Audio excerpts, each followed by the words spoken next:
Hi guys, welcome back to drama hubs. നമ്മൾ ഇന്ന് ഈ ഡ്രാമയുടെ നെക്സ്റ്റ് പാർട്ടാണ് കാണാൻ പോകുന്നത്. കട്ട് ചെയ്താല് ഇപ്പൊ എല്ലാവരും ട്രിപ്പൊക്കെ കഴിഞ്ഞ് തിരികെ ഓഫീസിലെത്തി. വന്നത് എല്ലാവരും അവളെ വട്ടമിട്ട് പിടിച്ചിരുത്തി ചോദ്യം ചെയ്തുകൊണ്ടിരിക്കുകയാണ്. ഞങ്ങളെ കൊണ്ട് ഇത് വിശ്വസിക്കാനേ പറ്റുന്നില്ലെന്ന് പറഞ്ഞ്. ഇത് കണ്ടുകൊണ്ട് ഹീറോ പതിയെ ബാക്കിൽ വന്ന് നിൽക്കുന്നുണ്ട്. അപ്പൊ കറക്റ്റ് ആയിട്ട് നമ്മുടെ ബൂ, ഇതുവരെ 13 അസിസ്റ്റൻസ് നമ്മുടെ ബോസിനുണ്ടായിട്ടുണ്ട്. നീ ഒരാള് മാത്രമാണ് ഇങ്ങനെ അവരെ മാറ്റിക്കളഞ്ഞത്. അടുത്ത ലേഡി ബോസ് ആണ് യു നീ എന്നൊക്കെ അവൻ പറയാൻ തുടങ്ങിയതും ഹീറോ ഇടയിൽ കയറി വന്ന് ആ 13 അസിസ്റ്റന്റിനെ ഞാൻ വേണമെങ്കിൽ തിരികെ വിളിക്കാം, നിനക്ക് തിരികെ വീട്ടിൽ പോയിരിക്കണോ എന്ന് ചോദിക്കും. എന്താ ബോസ് ഇത്, നിങ്ങൾ തമാശ പറയാണോ എന്ന് അവൻ പ്ലേറ്റ് മറയ്ക്കാൻ നോക്കുന്നുണ്ട്. ഉടനെ നമ്മുടെ തങ്ലിയും ബോസ് ഞങ്ങൾ അതിനെ ഒന്നും കണ്ടില്ലെന്ന് പറയാണ്. നിങ്ങളെല്ലാം കണ്ടു, നിങ്ങൾക്ക് എല്ലാം അറിയാം, അതിനെനിക്ക് പ്രശ്നങ്ങളൊന്നുമില്ല, നമുക്ക് ഒന്നിച്ച് ലഞ്ച് കഴിക്കാം, ഇപ്പൊ നിങ്ങൾ ചെന്ന് വർക്ക് ചെയ്യുമെന്ന് പറഞ്ഞ് എല്ലാവരെയും പറഞ്ഞയക്കുവാണ്.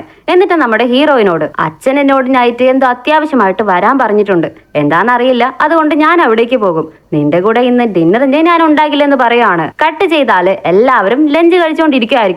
ഹീറോയാണെങ്കിൽ എല്ലാം എടുത്ത് ഹീറോയിനാണ് സെർവ് ചെയ്തുകൊണ്ടിരിക്കുന്നത്. ഇത് കണ്ടുകൊണ്ടിരുന്ന ബൂവും യൂഫേ നീയെങ്കിലും എന്നെ കുറിച്ച് കെയർ ചെയ്യട്ടെ എന്ന് പറയുവാണ്. നീ നിന്നെ തന്നെ കെയർ ചെയ്യാൻ പഠിക്കും, അവനെ കെയർ ചെയ്യാൻ തങ്ലി ഉണ്ടല്ലോ എന്ന് ഹീറോ പറയുവാണ്. ഇത് കേട്ട ഉടനെ തന്നെ ഞാനൊന്നും പറഞ്ഞില്ലെന്ന് ഹീറോയിൻ കൈമലർത്തുന്നുണ്ട്. അവള് പറയേണ്ട ആവശ്യമില്ല, നിങ്ങൾ രണ്ടുപേരുടെയും കമ്പനിയിലെയും ട്രിപ്പിന് പോയപ്പോൾ ഉള്ള ആക്ഷൻസ് ഒക്കെ വെച്ച് ഞാൻ കണ്ടുപിടിച്ചു. ബൂ ലോയർ ആയിരുന്നിട്ടും ചുറ്റുമുള്ളതൊന്ന് കണ്ണു തുറന്ന് മനസ്സിലാക്കാൻ നോക്കട്ടെ എന്ന് പറഞ്ഞതും എന്ത് എനിക്ക് മാത്രം അറിയില്ല, നിനക്ക് അറിയാമായിരുന്നോ എന്ന് ചോദിക്കും. അവൾക്കൊക്കെ അറിയാം, നീ ഒഴികെ ഇവിടെ എല്ലാവർക്കും എല്ലാം അറിയാമെന്ന് പറഞ്ഞതും പാവം നമ്മുടെ ബൂ, ഇത്രയും കപ്പിൾസ് ഇവിടെ ഫോമായി വന്നത് ഞാൻ മാത്രം അറിഞ്ഞില്ലല്ലോ എന്ന് അവൻ വളരെ ക്ലൂലെസ് ആയിട്ട് നോക്കിയിരിക്കുന്നുണ്ട്. കട്ട് ചെയ്താല് നമ്മുടെ ഹീറോയിന് അവളുടെ അച്ഛൻ കോള് ചെയ്ത് ഇന്ന് നൈറ്റ് ഞാൻ നാട്ടിലേക്ക് വരുന്നുണ്ട്, ഒന്നിച്ച് നമുക്ക് ഡിന്നർ കഴിക്കാം, പിന്നെ കൂടെ എന്റെ ഒരു ഫ്രണ്ട് ഉണ്ടാകും, അവന് നമ്മൾ ആരാണെന്ന് കാണിച്ചു കൊടുക്കണം, അതുകൊണ്ട് എന്റെ മോള് നല്ല എക്സ്പെൻസീവായ ഡ്രസ്സുകളൊക്കെ ഇട്ടിട്ട് വേണം വരാൻ, ടൈം ഞാൻ പറയാം, കൃത്യസമയത്തിന് വരണമേ എന്ന് പറയുവാണ്. ഇപ്പൊ അച്ഛൻ പറഞ്ഞ പോലെ തന്നെ ഹീറോയിനും റെഡിയായി നൈറ്റ് ആ റെസ്റ്റോറന്റിലേക്ക് വന്നാല് നോക്കിയാൽ അവിടെ തന്നെ നമ്മുടെ ഹീറോ ഉണ്ടാകും. നീ എന്താ ഇവിടെ ചെയ്യുന്നേ, അല്ല നിന്റെ ഡ്രസ്സിങ്ങിലൊക്കെ എന്താ ഒരു വ്യത്യാസം എന്ന് ചോദിച്ചാല് എന്റെ അച്ഛൻ ഡിന്നർ കഴിക്കാൻ വേണ്ടി വിളിച്ചിട്ടുണ്ടായിരുന്നു, അതിനുവേണ്ടിയാ വന്നത്, കൂടെ അവരുടെ ഒരു ഫ്രണ്ട് ഉണ്ടാകുമെന്ന് പറഞ്ഞിരുന്നു, സോ എവിടെയാണെന്ന് അറിയില്ല, കണ്ടുപിടിക്കാമെന്ന് പറഞ്ഞ് രണ്ടുപേരും തേടി വരുമായിരിക്കും. നോക്കിയാല് രണ്ടുപേരുടെയും റൂം നമ്പർ 1 ആയിരിക്കും. എന്താ ഇവിടെ നടക്കുന്നതെന്ന് പറഞ്ഞ് രണ്ടുപേരും അകത്തേക്ക് വന്നാല് ഹീറോയിന്റെ അച്ഛൻ പറഞ്ഞ അവരുടെ ഫ്രണ്ട് വേറെ ആരുമല്ല ഹീറോയുടെ അച്ഛൻ തന്നെ ആയിരിക്കും. ഹീറോയിന്റെ അച്ഛൻ ഹീറോയുടെ കൂടെ അവളെ കണ്ടതും എന്തായത്, നീ ഇപ്പോൾ ഇവന്റെ കൂടെയാണോ കറങ്ങി നടക്കുന്നതെന്ന് ചോദിച്ച് വഴക്ക് പറയാൻ തുടങ്ങി. എന്താടാ നീ പറഞ്ഞത്, അതെന്റെ മകനാണെന്ന് പറഞ്ഞ് ഹീറോയുടെ അച്ഛനും ചാടി എഴുന്നേൽക്കും. ഇങ്ങനെ അവർ തമ്മിൽ എന്റെ മകനാണ് എന്റെ മോനാണെന്ന് പറഞ്ഞിട്ട് വഴക്കടിക്കാൻ തുടങ്ങി. വേഗം അതിന്റെ ഇടയിൽ ഹീറോ കയറി അവന്റെ അച്ഛനോട് മിണ്ടാതിരിക്കാൻ പറഞ്ഞിട്ട് പൊളൈറ്റ് ആയി വന്ന് നിന്ന് അങ്കിൾ, മുമ്പ് കുറച്ച് തെറ്റിദ്ധാരണകളൊക്കെ ഉണ്ടായിരുന്നു, പക്ഷെ ഇപ്പോൾ ഞങ്ങൾ രണ്ടുപേരും വളരെ നല്ലൊരു റിലേഷൻഷിപ്പിലാണ് ഉള്ളത്, ഞാൻ യുവിന്റെ ബോസ് ആണ്, കൂടെ അവളുടെ ലവറും കൂടി, നിങ്ങൾ കുറച്ച് മനസ്സിലാക്കാൻ ശ്രമിക്കണമെന്ന് പറഞ്ഞിട്ട് അച്ഛനെ മനസ്സിലാക്കിപ്പിക്കാൻ നോക്കുന്നുണ്ട്. ഉടനെ ഈ ഗ്യാപ്പ് കണ്ട ഹീറോയുടെ അമ്മ ഓടി വന്ന് അവൾക്ക് ആ വള അവളുടെ കയ്യിൽ ഇട്ട് കൊടുക്കുന്നുണ്ട്. ഇത് കണ്ട ഹീറോയിന്റെ അമ്മ അവരുടെ കയ്യിലെ ബ്രേസ്ലെറ്റ് ഊരി ഇതാ മോനെ ഇത് നിനക്കാന്ന് പറഞ്ഞിട്ട് അവന്റെ കയ്യിലേക്ക് ഇട്ട് കൊടുക്കുന്നുണ്ട്. ശരി, ഫുഡ് കഴിച്ചിട്ട് ഇനി ബാക്കി സംസാരിക്കാമെന്ന് പറഞ്ഞ് എല്ലാവരും ഇരിക്കുവാണ്. ഇരുന്നതും ഹീറോയിന്റെ അച്ഛൻ തുടങ്ങുന്നുണ്ട്, ഇത് നോക്ക്, നിന്റെ മകനാണ് എന്റെ മകളുടെ പിന്നാലെ നടന്ന് മനഃപൂർവ്വം ഒരേ വീട്ടിൽ താമസിക്കുന്നു, അവളെ വളയ്ക്കാനായിട്ട് നോക്കുന്നു, എല്ലാം അവനാണ് ചെയ്യുന്നതെന്ന് കംപ്ലൈന്റ് ചെയ്യാൻ തുടങ്ങി. ഇത് കേട്ടുകൊണ്ട് ഹീറോയുടെ അച്ഛനും വെറുതെ ഇരിക്കോ, സമ്മതിച്ചു കൊടുക്കാനും അവരും തയ്യാറല്ല. നിന്റെ മകളായിരിക്കും എന്റെ മകനെ വളച്ചതെന്ന് പിന്നെയും അടിയാവാൻ തുടങ്ങി. ഇടയിൽ അമ്മ കയറി, നോക്ക്, നിങ്ങൾ ഈ സമയത്ത് വഴക്കടിക്കാൻ പാടുണ്ടോ, പിള്ളേരാകെ ടെൻഷനായിട്ട് ഇരിക്കുന്നത് കാണുന്നില്ലേ, ഇത് നോക്കൂ യുവിന്റെ അച്ഛ അമ്മേ, നിങ്ങൾ മകളെ വളരെ നന്നായിട്ടാണ് വളർത്തിയിരിക്കുന്നത്, എനിക്ക് യുവിനെ ഒരുപാട് ഇഷ്ടമായി, അവളെ ഇങ്ങ് തന്നേക്ക്, ഞാൻ എന്റെ സ്വന്തം മോളെ പോലെ നോക്കിക്കോളാം, ഇത് പാരന്റ്സ് മീറ്റിംഗ് ആയിട്ട് നമുക്ക് കൂട്ടാം, സോ അത് നമുക്ക് സെലിബ്രേറ്റ് ആണ് ചെയ്യേണ്ടതെന്ന് പറഞ്ഞതും ഓക്കെ, എന്തായിരുന്നാലും രണ്ടുപേരും തമ്മിൽ സ്നേഹിച്ചു പോയില്ലേ, എങ്ങനെയായിരുന്നാലും രണ്ടുപേരും സന്തോഷമായിട്ടിരുന്നാ മതി എന്ന് പറഞ്ഞ് രണ്ട് ഫാമിലീസും ഇവരുടെ റിലേഷന് ഗ്രീൻ ലൈറ്റ് കാണിക്കുന്നുണ്ട്. സോ ഇപ്പൊ എല്ലാവർക്കും സന്തോഷം. ഡിന്നർ കഴിച്ചിട്ട് ഡ്രിങ്ക് ചെയ്തിട്ട് എല്ലാവരും സെലിബ്രേറ്റ് ചെയ്യുവാണ്. ഹീറോയെ നോക്കി ബ്രേസ്ലെറ്റ് സൂപ്പർ ആയിട്ടുണ്ട് എന്ന് പറയുന്നുണ്ട്. ഇപ്പൊ കട്ട് ചെയ്താല് പിറ്റേ ദിവസം രാവിലെ തന്നെ ജുന്ന് നമ്മുടെ ഹീറോയെ കോൾ ചെയ്യുന്നുണ്ട്. ചെങ്ഷിയുടെ അച്ഛനും അമ്മയും വന്നിട്ടുണ്ടടാ, അവരെ മീറ്റ് ചെയ്യണ്ടേ, എനിക്ക് ആലോചിക്കുമ്പോഴേ എന്തോ പോലെ തോന്നുന്നു, ഇത്ര പെട്ടെന്ന് അവരൊക്കെ മീറ്റ് ചെയ്യുമെന്ന് ഞാൻ സ്വപ്നത്തിൽ പോലും കരുതിയില്ലെന്ന് പറഞ്ഞ് പിറുപിറുക്കാൻ തുടങ്ങി. ഇവനാണെങ്കിൽ ഇന്നലെ തന്നെ മീറ്റ് ചെയ്ത് വന്നു കഴിഞ്ഞല്ലോ, അത് ഇവനും അറിയില്ല. സോ ഫോണിൽ കൂടെ സംസാരിച്ച് മതിയാവാതെ നേരെ അവൻ ഹീറോയെ കണ്ട് സംസാരിക്കാനായിട്ട് അവന്റെ വീട്ടിലേക്ക് വരുന്നുണ്ട്. ഹീറോ ഇപ്പോ ഹീറോയിന്റെ കൂടെ ആണല്ലോ സ്റ്റേ ചെയ്തോണ്ടിരിക്കുന്നേ, അവളെ കാണുന്നില്ല. സോ അവൻ ഒറ്റയ്ക്കാണെന്ന് കരുതിയാണ് അവൻ വന്നിരിക്കുന്നത്. അപ്പൊ അതാ നോക്കുമ്പോ വീട്ടില് ചെങ്ഷിയുടെയും ഹീറോയിന്റെയും ഫോട്ടോ കാണുന്നുണ്ട്. നീ എന്തിനാണ് ചെങ്ഷിയുടെ ഫോട്ടോ ഇവിടെ വെച്ചിരിക്കുന്നതെന്ന് അവൻ ചോദിക്കും. പെട്ടെന്ന് എന്തോ കത്തിയ പോലെ അവൻ ചിരിച്ചിട്ടേ ഓടി വന്ന് അവന്റെ അടുത്തിരുന്ന്, ശരി, എനിക്കറിയാം എനിക്ക് പോസിറ്റീവ് വൈബ് കിട്ടാൻ വേണ്ടിയാണ് നീ ഇതൊക്കെ ചെയ്യുന്നതെന്ന്, വളരെ താങ്ക് യു. പക്ഷെ എനിക്ക് തോന്നുന്നു ഞങ്ങൾ രണ്ടുപേരും വളരെ വേഗത്തിലാണ് പോയിക്കൊണ്ടിരിക്കുന്നതെന്നാ. നീയും വേഗം കല്യാണമൊക്കെ കഴിച്ച് സെറ്റിലാകാൻ നോക്ക്, അല്ലാതെ ഇങ്ങനെ സിംഗിളായി നിന്റെ കാറ്റ് കളയാതെ നോക്കടേ എന്ന് പറഞ്ഞ് നാവെടുത്തില്ല.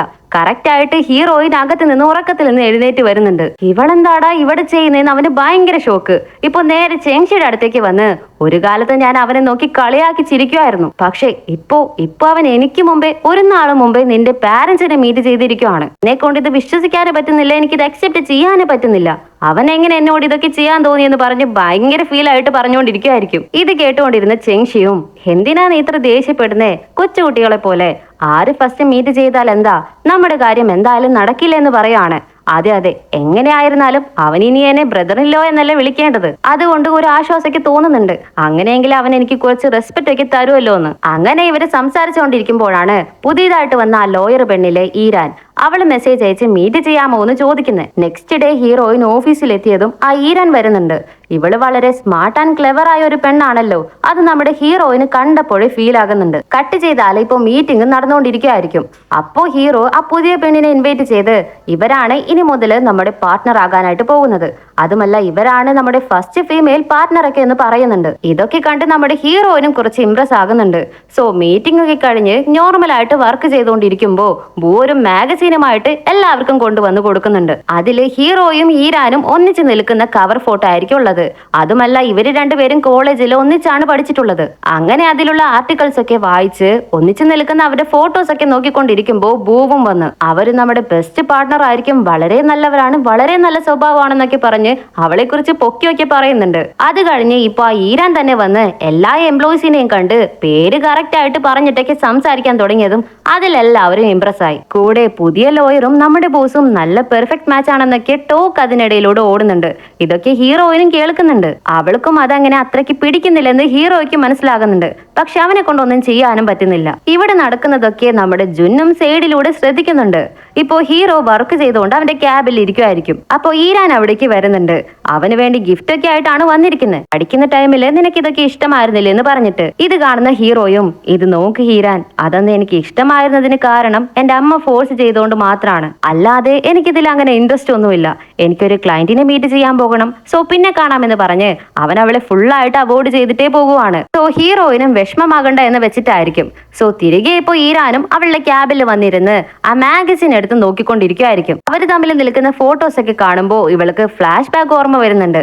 ഹീറോയും ഇവളും ഒരേ കോളേജിലാണ് പഠിച്ചത്. അപ്പോഴേ തൊട്ട് ഇവൾക്ക് നമ്മുടെ ഹീറോയോട് ഒരു ക്രഷ് ഉണ്ടായിരുന്നു. അപ്പോ അവിടെ വെച്ച് പിരിഞ്ഞതാണ്, ഇപ്പോഴാണ് ഇവിടെ വെച്ചാണ് കാണുന്നതെന്ന് പറഞ്ഞ് അവൾ വല്ലാതെ ഫീൽ ചെയ്യുന്നുണ്ട്. കട്ട് ചെയ്താല് വീട്ടിലാണ് കാണിക്കുന്നത്. ഹീറോയിൻ ഹീറോയ്ക്ക് വേണ്ടി സൂപ്പ് ഉണ്ടാക്കിക്കൊണ്ടിരിക്കുമായിരിക്കും.